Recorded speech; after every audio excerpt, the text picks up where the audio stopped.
వారికి శుభవార్త. ఒక్కొక్కరికి 4,00,000.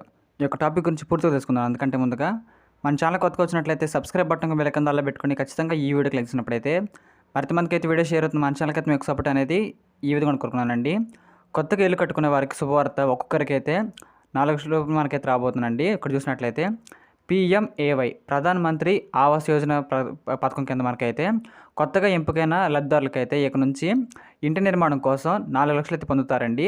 కేంద్ర ప్రభుత్వం 2.50 లక్షలు ఇస్తుండగా రాష్ట్ర ప్రభుత్వం తన వాటాగా 1.50 లక్షలు మనకైతే ఇస్తుండగా మోడీ ప్రభుత్వం స్పష్టం చేసిందండి. పీఎంఏవై ప్రధాన మంత్రి ఆవాస్ యోజన 2.0 కింద మనకైతే ఒక పథకం అనేది రావడం జరుగుతుంది.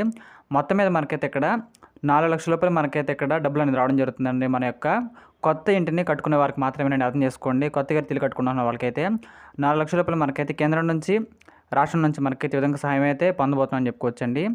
మధ్యతరగతి ప్రజలు ఇళ్ల నిర్మాణానికి కేంద్రం ఇచ్చే 2.5 లక్షలకైతే అదనంగా రాష్ట్ర ప్రభుత్వం మనకి ఇంకో వాటాగా 1.5 లక్షలు మనకైతే ఇవ్వాలని పేర్కొనడం జరిగిందండి. ఈ ముందస్తు మార్గదర్శకాలను త్వరలో కేంద్ర ప్రభుత్వం సవరించి కేబినెట్ ఆమోదం పొందే సూచన మనకైతే కనిపిస్తుందని చెప్పడం జరిగిందండి.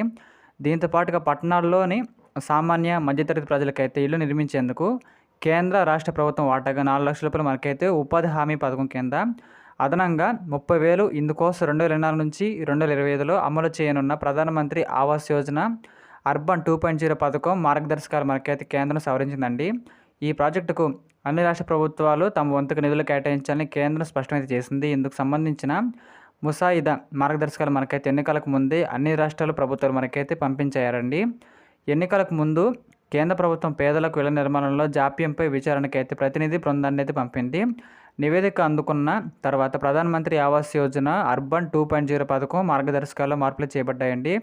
సాంకేతిక పరిజ్ఞానాన్ని ఉపయోగించుకొని రాష్ట్ర ప్రభుత్వం చేపట్టే నిర్మాణాలకు కేంద్ర ప్రభుత్వం అదనపు సహకారం అందిస్తుంది. తనిఖీల సందర్భంగా అధికారులు కూడా అదే విషయం తెలపడం జరిగింది.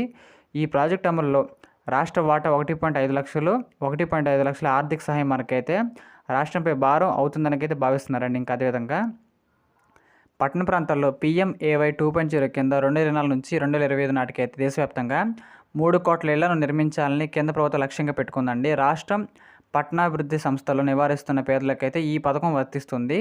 ఆంధ్రప్రదేశ్ మొత్తం కూడా 23 అర్బన్ డెవలప్మెంట్ కార్పొరేషన్లు అయితే ఉన్నాయని చెప్పుకోవచ్చు.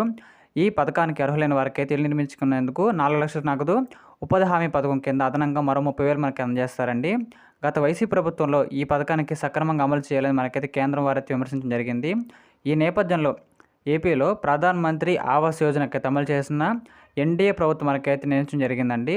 ఇలాంటి మరిన్ని కరెంట్ అఫైర్స్ కోసం మన ఛానల్ని లైక్ చేయండి, షేర్ చేయండి, సబ్స్క్రైబ్ చేయండి ఖచ్చితంగా. Thank you.